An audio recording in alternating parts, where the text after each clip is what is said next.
So I am here with my friend and a phenomenal powerhouse businesswoman, Veronica Palin from Cold Calling Co. Hey Veronica, how you doing today? Doing well, Alan. Yourself? It's another freezing cold day in Calgary, isn't Yeah, well, keep the hands warm. it? So today we're here to talk about your journey on LinkedIn and what you have figured out and how you are also bundling, let's say, my LinkedIn lead generation system with cold calling to add to it, because I think that's super, super effective. Like LinkedIn, emailing, cold calling, that is the 1, 2, 3 punch I think that companies are missing. So tell me about yourself first of all. A little bit of history. How did you start the company? How long you been in business for? Sure. I started the company back in '96, Wow. and I did it part-time because nobody wanted to pay for full-time cold calling work. So definitely worked at Shell Canada, worked at TELUS, certainly did a lot of calling within corporate companies. And then finally, the market came to fruition both in Calgary and nationally and into the States, where there was a real appreciation for outbound calling and getting leads. Yeah, and then for in sure. the last decade, certainly getting people who were North American speaking without an accent has become a great value for prospects. Yeah, for sure. We all get It's not so about many volume, it's about quality. yeah So, spam calls from people, and sometimes I'm not saying there's wrong with any people from other countries, but you can't even understand what they're saying because their accent is so thick. And the same thing for us. I'm sure they have no idea what we're saying either, yeah, right? But you got to think about that. If you're doing a North American market, you need a North American style cold caller to be able to not only speak to your potential clients properly, but also to relate to them also. I agree. When people hire me, like for instance, they talk to people all across the world. It's like I know Right. the North American market. I know the U.S. Right. really well. I know Canada really well. So you Right. got to think about that sometimes. Did you want me to talk about the campaign we do for you, or did you want me to talk about what you do for me? We'll talk about both. Okay. Right? We'll talk Great. about your LinkedIn journey. So you found LinkedIn how long ago? When you say found, I Well, probably got on the platform. Got on the platform. probably 10 years. Yeah. And so 2013. working with you in the last 5 or 2014? 6 is what really got me to the next level. So what I find now is that someone might find me through cold calling or through some other promotion, but then Right. they go straight to LinkedIn and all my references are there, all the content's in there. So I'm closing more from inbound because they've already checked me out on Exactly. LinkedIn. And I think that's what a lot of companies and especially business people don't understand nowadays is LinkedIn isn't Facebook, it's not X, it's not TikTok, it's not someone else. When people are looking for professionalism and looking out to look at a professional profile, hopefully you have a very professional profile on LinkedIn, but they go to LinkedIn, they don't go somewhere else. They don't go to, I think personally, the 3 things I've realized over the years, what people look at is your personal profile, your company profile on LinkedIn, and your website. And if all 3 things, pass the I's dotted, T's crossed professionalism and credibility test, you have a much, much greater chance of getting that phone call or Zoom call with somebody, Right. as opposed to if you don't have those things.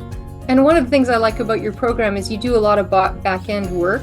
So the idea of targeting, I may be the resident expert in Calgary, they know me, but to be one in Toronto, to be one in Vancouver, to be one in California, it was from your assistance to target business management people, technical companies, manufacturing companies in Ontario, so that they find me and that I am able to connect with them through LinkedIn. So yeah, for sure.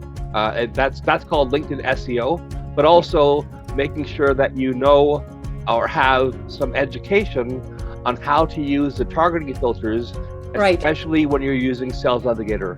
The Sales Navigator has over 100 plus targeting filters you can choose.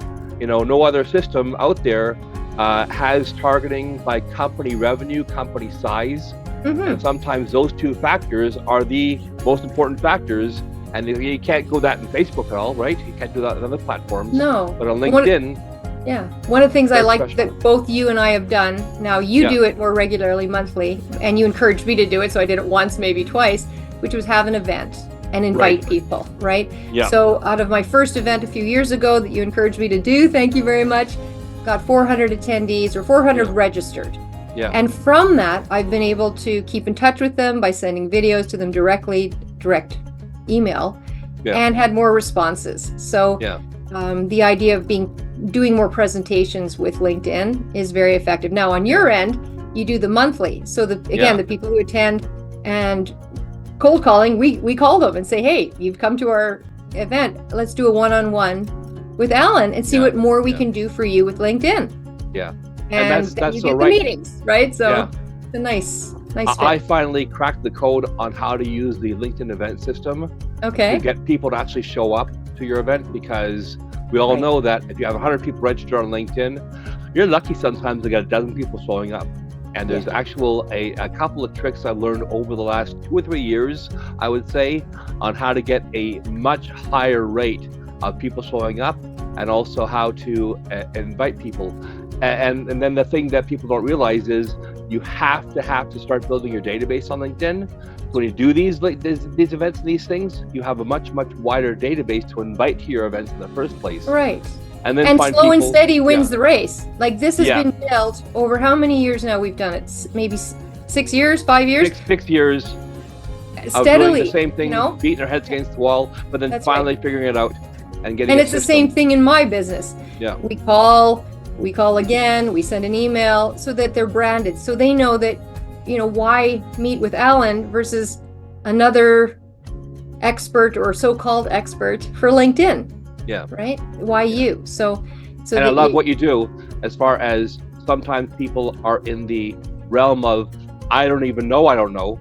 Right. And all of a sudden, like, they heard me talking about LinkedIn, they've seen stuff on LinkedIn, they've thought about using it. The LinkedIn's very confusing for a lot of people. Well, they finally get that call from you, it really puts the bug in their head and going, yeah, you know what? Because I've heard this my whole time on LinkedIn. I've been doing this for 14 and a half years aggressively on LinkedIn, and I've heard I need to get this LinkedIn thing figured out, and I don't know how to do it myself. So I've heard that over and over again. Well, yeah, you're getting great results now for LinkedIn, and so well, that's all because of you, Alan. When's your next event, Veronica? Well, how about soon, after Easter? March. How about in April? How about March sometime? April. Okay, April. All right, I'll hold you to it for sure. And that's the other thing about you that I like, is that we meet regularly. There's always something new. So, make the banner properly, do the voice over, change the bio, like do little tweaks to the site. And then content marketing, doing the content marketing on a regular basis. That's right. And not only content marketing, but also making sure your content gets engagement. Because we talked about this, your content doesn't get engagement, LinkedIn shrinks your audience of who sees your content when you post it to 10% of your audience.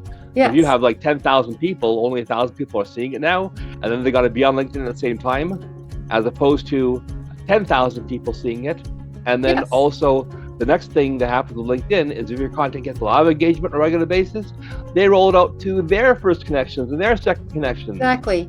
So and what's important is that it's the right target market, right? It's not people who are not either going to be suppliers to me or me to them. Yeah. Like, it's exactly who. It's your first connections. We're talking to. So you don't want clutter. Again, it's not about volume. It's about the quality of the connections. Yeah. So the message can be put through. So. Yeah. But we all still need some volume of some kind, right? Correct. Even with the right people, right? So, that's right. That's right. But yeah, too many people do spaghetti on the wall. Yeah, exactly. And as you know, I've been shy to do videos, but I did get a few done last fall, and you've helped me, encourage me to get these, videos done more often. Do more, right? You gotta get those videos out there. So I love that. So important. Yeah, for sure. That support to do something I'm uncomfortable with, but that will be effective and position me as an expert. I mean, who I'm really competing with are people who might have 4 years or 5 years of telemarketing experience or call center experience. So if they're doing those videos, I better be in that ring to do it as well, so people can find me, right? Yeah. And then they can make a decision. For sure, that's the thing. So few companies, like out of the LinkedIn cracked 1 billion last October, and out of 1 billion people on LinkedIn, probably 10, 20 million people maximum are doing anything with it. And out of those 10, 20 million people who are all being on LinkedIn seriously, only a small fraction of those are creating their own customized videos with them in the video, or Pixar animated videos, or something cool. The three things that LinkedIn people want to see nowadays is how to do something, how to solve a problem, or they want to be entertained. So people got to create their videos with one of those three things in mind, right? So what's one tip you could give everybody, or me today? One tip is get on that event thing. Like we talked about that. You know, you've been you know, life gets in the way, right? Unfortunately, but you got to really make a habit of doing it. And you know, it's only once a month, and you can do the same presentation every single time. Why not? With updates to it, right? Like I'm doing the same presentation, but I'm always adding something brand new to every single new one I do as the new information from LinkedIn comes in. Like, one tip drove me crazy. Now, when you post content on LinkedIn, you'll have a drop-down arrow by your name, and you got to make sure it's set to public, because my client had been posting to a group on a regular basis, and all of a sudden I started posting to that one group, and it's like, oh, I didn't realize LinkedIn even rolled this out, even because they didn't advertise it. No email, no notification, like nothing new on their website about it. But so you make sure that you have your setting to the public setting. Make sure that it goes on your profile, not in a group, not in your company page, but to your public profile. Perfect. You want to hear a tip from me? Sure, definitely, absolutely. Please do. Yeah. So often we get the list, we get the script, our team calls, and then they get maybe 80 emails and 6 meetings out of maybe 500 calls. So often my clients have trouble sending those emails in a high volume, or they want to put it into their CRM and mass email. So the tip is this: for the very first email going out, customize it. So, you know, I might say, Alan, further to my conversation with Mark last week, here's some information. So also don't put an attachment, so it gets whitelisted, gets through, and keep it brief, and ask what you want, which is the next step, which is not to buy some service from you, it's to meet with you, right? Or to invite you. What is a good heading on the email? Because I know that even headings can get blocked. Right. What's a good example of a good heading on an email that won't get blocked, that won't go into spam filter? Like right here, I hear freeze a bad word to use. Well, that's a good point. I'm less concerned about it going to spam and more concerned about being read and not perceived as spam. So I would, I mean, there's more things I wouldn't say than would. So what I wouldn't say is something, first of all, boring or plain that might sound like that. Number 2, anything that says further to our call. Right. So anything that says, let's say, lead wizard, you know, I care about your LinkedIn profile, right? It's unusual, weird, but we're looking for something that sizzles a bit, isn't standard, so that they open it and read it and go, oh yeah, Mark did call me last week, and I did go to that event of his, or maybe I registered but I never went. And then I look at the call to action, which is come to the next one or have a 15-minute meeting, book here, and a reason why, right? So to get a tip or something like that. So every business can use that idea as their first email going out. And then after that, they can send many things to them if they want, but make sure, just like LinkedIn, that it's good content. The first line, the first email. Yes. Right. And no attachments. And no attachments. And don't put free in the subject line. I guess not. Well, thank you very much, Veronica. I sure appreciate you coming today. I look forward to another 5 years of us working together at least. Awesome. Right? And you have a great day. Thanks a lot. Okay. Bye now. Bye-bye.